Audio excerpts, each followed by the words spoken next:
رضا الحق صاحب، یہ جو ابھی حالیہ واقعہ ہوا، اگرچہ جوڑا بھی جا سکتا ہے اس کو، یہ جو انٹرنیشنلی ایک بات سامنے آئی کہ جناب نیوزی لینڈ کی کرکٹ ٹیم آئی تھی اور وہ پاکستان میں بالکل میچ شروع ہونے کے قریب تھا کہ انہوں نے انکار کر دیا کہ جناب یہاں کوئی پرابلم ہے. لوگ اس کو جوڑ رہے ہیں کہ یہ پاکستان کو سبق سکھانے کی اسباق میں سے ایک سبق یہ بھی ہے. آپ اس سے کتنے ایگری کرتے ہیں؟ دیکھیے، اس میں کوئی شک نہیں ہے کہ اسپورٹس کو ایز اے ڈپلومیٹک یا as a war, tool of war استعمال کیا جاتا ہے، پہلے بھی کیا جاتا رہا ہے. ٹول آف فارن پالیسی کہہ سکتے ہیں، ٹول آف وار. اچھا، کولڈ وار میں 1980s اور اس سے پہلے امریکہ اور سوویت یونین ہوا کرتا تھا. اس وقت اولمپکس بوائیکاٹ کیا کرتے تھے ایک دوسرے کے، ٹول آف کولڈ وار کے طور پہ. 1980 میں ماسکو اولمپکس ہوئے تھے، امریکہ اور اس کے بہت سارے اتحادی نہیں آئے، اٹینڈ ہی نہیں کیا، انہوں نے بوائیکاٹ کر دیا ہم نے، اور یہ چلتا رہتا ہے. پاکستان میں ان کو معلوم ہے کہ کچھ چیزیں ایسی ہیں جو کہ شاید فزیکل وونڈ، فزیکل انجری زیادہ دیتی ہیں، کچھ چیزیں ایسی ہیں جو سائیکولوجیکل ایموشنل انجری بہت بڑی دیتی ہیں. کرکٹ پاکستان کے لیے ایک ایموشنل اور سائیکولوجیکل چیز ہے، بہت بڑی چیز ہے پاکستانی قوم کے لیے. پاکستانی قوم کی اکثریت جو ہے وہ اس کے اندر انوالوڈ ہے. ٹھیک. اب یہ ہے کہ انہوں نے اس چیز کو، اب دیکھیں جو ہمیں انفارمیشن ملی ہے، نیوزی لینڈ کی ٹیم جو ہے انہوں نے بیسیکلی کہا کہ 5 آئیز، یہ ایک سیکیورٹی بیسڈ 5 ممالک کا کوآپریشن ہے. انہوں نے ان وقت پہ کہا کہ سیکیورٹی تھریٹ ہے. انگلینڈ نے بھی ابھی حال میں یہی کہا، اور ہمارے جو ہائی کمشنر ہیں یہاں پہ برطانیہ کے، انہوں نے یہ کہا کہ حکومت کی طرف سے، برطانیہ کی طرف سے کوئی ایسی بات ایشو نہیں ہوئی تھی. اور شاید آپ کے علم میں ہو کہ جو انگلینڈ کے اندر اس وقت وہاں پہ ایک نیوزی لینڈ کی خواتین کی ٹیم کرکٹ کھیل رہی ہے، اس کے اگینسٹ بھی سیکورٹی تھریٹس ہیں، ان کو ای میلز بھی وصول ہوئی ہیں تھریٹننگ، لیکن انہوں نے وہاں پہ بند نہیں کیا. کہنے کا مطلب یہ ہے کہ پاکستان کو وہ ایموشنلی ایک دھچکا دینا چاہتے تھے، انہوں نے دیا یہاں پہ. اس میں کوئی سیکورٹی کا کوئی ایسی چیز نہیں تھی. لیکن آپ یہ دیکھیں کہ اس پوری چیز کا تناظر کیا ہے. امریکہ یہاں سے جا رہا ہے.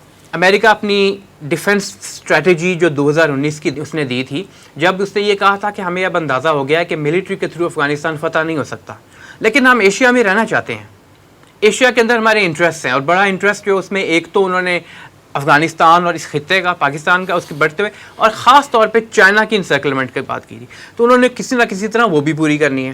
پاکستان کو انڈر پریشر رکھنے کی مختلف کوششیں جہاں کرنی، اس میں ایک یہ بھی کوشش ہوگی کرکٹ کے تھرو پاکستان کو کسی نہ کسی طرح بیک فٹ پہ ڈالا جائے، لیکن وہ ہائبرڈ وار کا ہی حصہ ہے.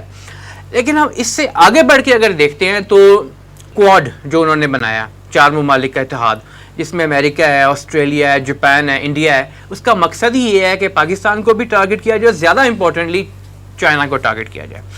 ابھی حال ہی میں جو آسٹریلیا نے بڑی یہ ہاٹ نیوز ہے، فرانس سے سب مرینز لینی تھی، اس کے اندر ایک دم امریکہ آ گیا.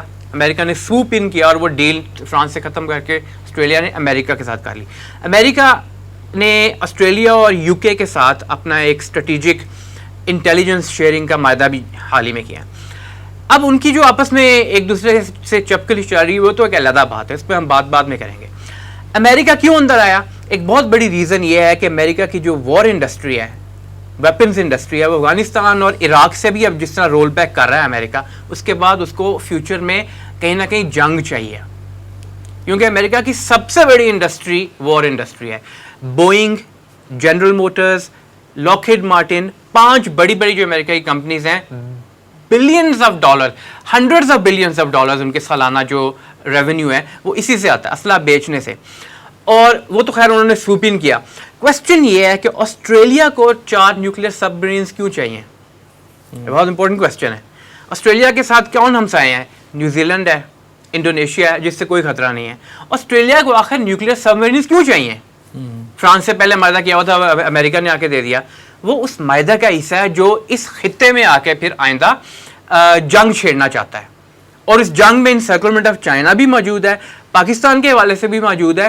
اور آپ کیا سمجھتے ہیں اس حوالے سے کہ ہم جو بات کرتے ہیں اکثر کہ ہمارا یہ جو خطہ ہے، مشرق سے فوجیں جائیں گی اور وہ حضرت مہدی کی مدد کریں گی، اور خورستان کا علاقہ ہے وہاں سے کالے جھنڈے جائیں گے اور وہ ایلیا میں جا کے نصب ہو جائیں گے، کوئی راستے میں روک نہیں سکے گا. یہ صرف ہمیں معلوم ہے، انہیں معلوم نہیں ہے اس بات کے حوالے سے.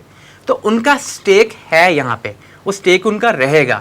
تو اس حوالے سے دیکھیں تو یقیناً یہ ایک انٹرنیشنل گلوبل لیول کے اوپر مختلف محاذ نئے کھلتے ہوئے نظر آ رہے ہیں, مختلف بلاکس نئے بنتے ہوئے نظر آ رہے ہیں, اور یقیناً فیوچر جو ہے وہ ایسا نہیں ہے کہ آپ کہیں کہ بہت زیادہ پیس کی طرف جا رہا ہے. آتش فشاں پہاڑ کے دہانے پہ کھڑی ہوئی ہے دنیا اس وقت. یہ جو نیوزی لینڈ اور پاکستان کا میچ, آج تک ہسٹری میں کبھی کوئی میچ یوں کینسل اس طرح نہیں ہوا. کینسل ہوئے ہیں, سیریز منسوخ ہو گئی 8 دن پہلے, 10 دن پہلے, میدان میں جا کے منسوخ نہیں, یعنی لوگ انتظار کر رہے ہیں, بار لائنوں میں کھڑے ہیں ٹکٹ لے کر اور ٹاس کا انتظار کر رہے ہیں, اور ادھر یہ ہو رہا ہے.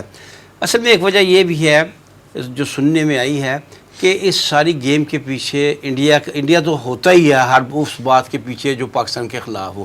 انگلینڈ بھی تھا, اور انگلینڈ کا معاملہ یہ تھا کہ ارجنٹائن نے پاکستان سے 12 J-17 کا سودا کیا ہے, اور یہ تقریباً 66 کروڑ ڈالر کا سودا ہے, اور یہ جو ہے یہ انگلینڈ کو ہضم نہیں ہو رہا تھا, بلکہ انگلینڈ نے صاف اس پر تبصرہ یوں کیا ہے کہ ارجنٹائن کا کون دشمن ہے سوائے انگلینڈ کے. تو گویا پاکستان نے انگلینڈ کے دشمن کو یہ جنگی جہاز مہیا کیے تھے. تو سننے بھی آئے کہ انگلینڈ نے بھی اس میں رول ادا کیا تھا. اب اگر انگلینڈ نیوزی لینڈ سے کینسل کروا سکتا ہے تو ظاہر ہے پھر وہ خود بھی نہیں آئے گا. یہ انگریز بھی بڑی عجیب شے ہے, عجیب و غریب معاملات کرتے ہیں. ایک طرف نیوزی لینڈ کا کینسل کروا دیا, دوسری طرف پاکستان کو ریڈ لسٹ سے نکال دیا.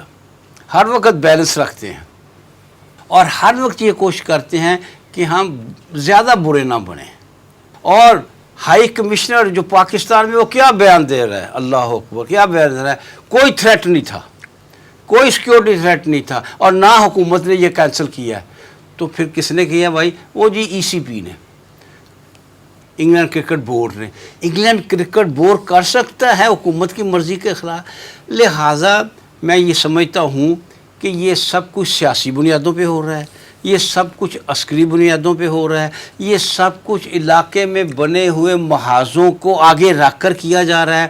اور اس سب چیز میں دیکھیں یہ افغان طالبان کا جو قبضہ ہے نا, اس نے ایک کمال دنیا میں ایک رول ادا کیا ہے. یہ میرے خیال میں صحافتی زندگی میں پہلا واقعہ ہے افغان طالبان کا وہاں قبضہ کرنا. کم از کم میری 60-70 سالہ زندگی میں پہلا واقعہ ہے کہ ایک چیز ہوئی ہے. کوئی چیز ہوتی ہے نا تو مبصرین ماہرین رائے دیتے ہیں کہ فلاں کام یوں ہوگا, کوئی کہتا ہے یوں ہوگا, کوئی کہتا ہے یوں ہوگا, اور کسی معاملے میں 60% ایک طرف ہوتے ہیں, 40% ایک طرف ہوتے ہیں.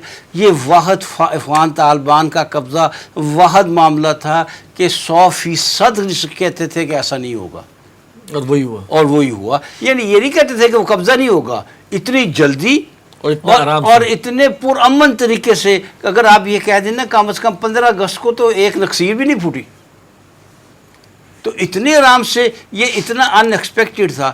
لہٰذا سب نے اس چیز کو ایک قسم کا دنیاوی محاذ کا مرکز بنا لیا ہے, اور ہمیں بھی یہ سمجھنا چاہیے کہ یہ مرکز کیوں بن رہا ہے. پاکستان میں بھی اس بات کو سمجھنا چاہیے. دیکھیے ابھی بات ہو رہی تھی نا کہ ہمیں اقتصادی مقابلہ کرنا ہوگا, اور ہمیں جو حالات کی سختی آئے گی, یقین کیجئے اگر ہمارا اللہ پر ایمان اسی طرح ڈولتا رہا, اگر وہ صحیح معنوں میں اللہ پر اس طرح کا یقین نہ ہوا جس طرح ہونا چاہیے.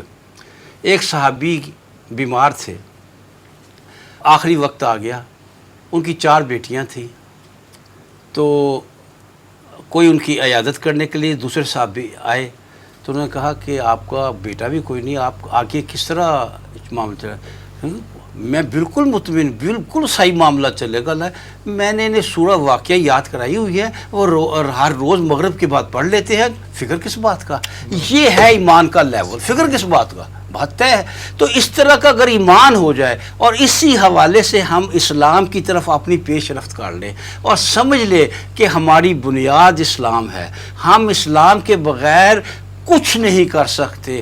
دیکھیں دنیا کے کوئی ملک کچھ کر سکتا ہے, پاکستان اور اسرائیل کو اپنی اپنی بنیادوں پر چلنا پڑے. ایک لحاظ سے دونوں ہیں نا, اگر پاکستان اپنی بنیاد سے ہٹتا اسرائیل سے تو چاہے 1000 ایٹم بم لے آئے, پاکستان مستحکم و مضبوط نہیں ہو سکتا.